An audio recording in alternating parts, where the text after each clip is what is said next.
Hello, good evening. Happy Monday. I almost said Sunday because it definitely feels like a Sunday. I always have trouble on these longer weekends. Happy Labor Day.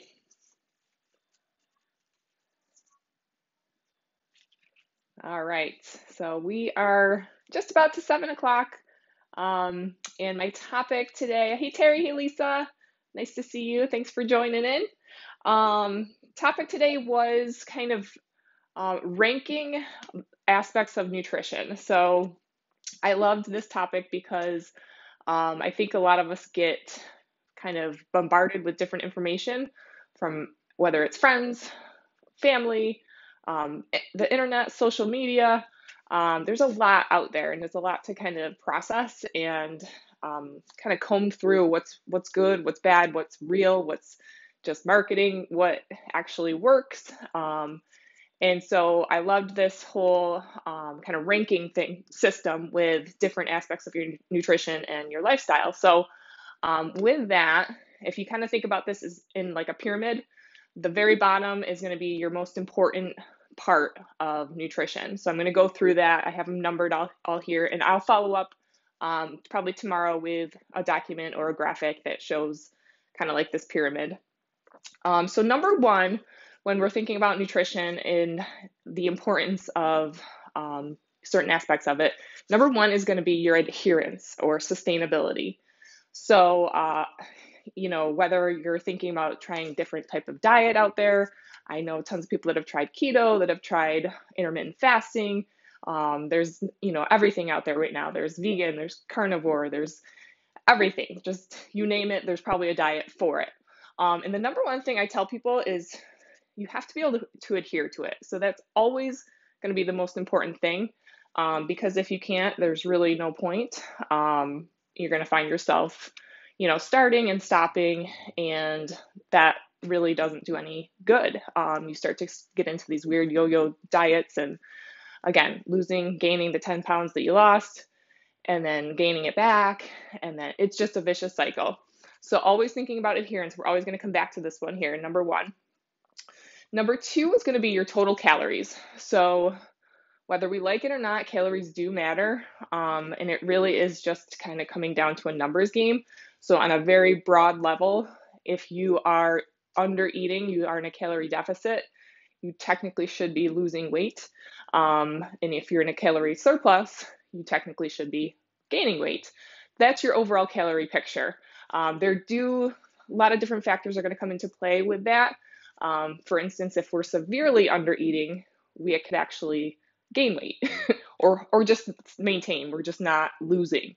So a lot of people come to me and they're stuck in a plateau, and I'll ask to see their calories, and they've been in a deficit for way too long. Their body has just completely adapted to that, and they're no longer making any changes with that. So total calories is number two. Always thinking about adherence first, then your overall calories that you're eating per day. Number three is going to be your macros. So if you haven't heard of macros, I've talked about it on here. Some people are, strict macro followers. They don't really follow a diet per se, but they track their macros. And it's a very, very good tool if you've never done this, but it's just figuring out, what your macros look like. So macros are just macronutrients, the biggest nutrients that we take in. So your carbohydrates, your fats, and your proteins. And the most important macro, and I always stress this to everybody, is going to be your protein. So when we break it down, obviously we look at your total calories, then we break those calories down into proteins, fats, and carbs. And I tell people, let's break it down and just try to hit your protein goal, because chances are if you do hit your protein goal, your other two are going to just kind of fall into place. And you can actually get a little bit more flexible with the carbs and the fats too. So that's going to be kind of where the individual variance happens. You have people that have different personalities, or some people that do much better with lower carbs. They just feel more energetic. Carbs make them feel tired.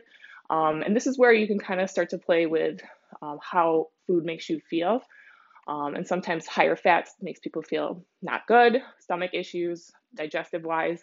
it all plays a part in there, but that protein kind of stays put with looking at your macros. And then you can kind of, like, sometimes even too, I'll do like a higher carb day and then a lower carb day, just depending on my workouts and stress levels. Typically, the higher the stress we have, the more carbs we actually need. And obviously, the more active you are, the more carbs you're going to need. So macros is number 3. Then number 4, we've got micros. So micros are basically all of your food quality. So choosing food high in nutrients like vitamins, minerals, fiber. Um, so vegetables, filling your plate with those types of nutrients. So I always tell people, like, when we're just starting out, let's just try to fix our numbers first. So looking at just, the strict numbers on everything. I don't care what you're taking in right now. Just keep eating what you're eating, but we're going to try to fix our numbers a little bit.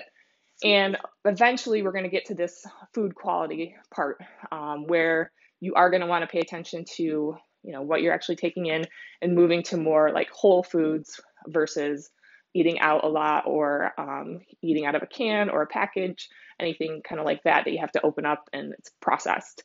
So that's number 4 is micros. Then we've got number 5, meal timing and frequency. A lot of people ask me, like, is there a certain time I should be, eating my meals, or how far should I space them out? And truthfully, it's not that big of a deal in the big picture. That's why it's like kind of at the bottom here. So you've got your adherence, your calories, your macros, your micros, then meal timing, because it won't play, if those other things aren't into place, this won't really matter at all. And there used to be this big push of eating small, frequent meals throughout the day. That was like the thing. Everybody said, you got to bring all your meals with you because you have to eat every 2 hours. And there's really no evidence of that being totally beneficial. Certain people love doing that. I like to eat like that just because I feel better throughout the day. I don't have these like dips, and then I try to space my protein out as much as possible throughout the day too. Some days are just more difficult to make that happen, but aiming for 20 to 30 grams of protein at each meal and snack is just how I can process that and make sure I get it in. So it's on there, it's important, but it's not as important as the rest of the ones I've already talked about. And finally, number 6, not super important, but supplements. So this one is, again, a lot of people are going to jump to this one first when they should be really looking at all of those other 5 things I just talked about. And then we'll talk about supplements. So again, sometimes supplements can be very beneficial. I'm not going to say they're not, but it's just the order that we're doing things when we look at the big picture. So supplements, I kind of put this at the last, because there's other fundamental things that we can be working on with our nutrition before you even jump to supplements. And supplements can be different things for different people. For me, I do supplement with protein because I just need it to hit my protein targets on certain days. And then things like multivitamins, omega-3s, these can all come into play later on. But if you're just trying to start out and pay attention to nutrition and really trying to understand and see how your body feels with certain things, I wouldn't introduce supplements right away. I would wait a little bit. And so again, it all comes back to that number 1 thing that I talked about is adherence and sustainability. So always think about that as your priority, because again, anything you're doing is going to be, you want to be able to maintain it for a lifetime. And it's hard to think about when you first start something because you're excited, you're motivated. Sometimes you think, all right, this keto stuff isn't that bad. I can maintain this. And then 2 weeks go by, you eat an apple and you totally throw off your carbs and you're like, hands up, I give up. I'm not doing keto. This sucks. So it does happen. That's exactly what happened to me. I'll just be honest with you. When the whole keto craze was going on, I said, I'm going to try this because I need to know what my clients are feeling like. And sure enough, I hit I don't even know if I made it 2 weeks, to be honest with you, but I ate an apple and was like, you just messed up your whole keto diet. And I'm like, this isn't for me. So that being said, some people do really well on keto, and I'm not trying to bash it.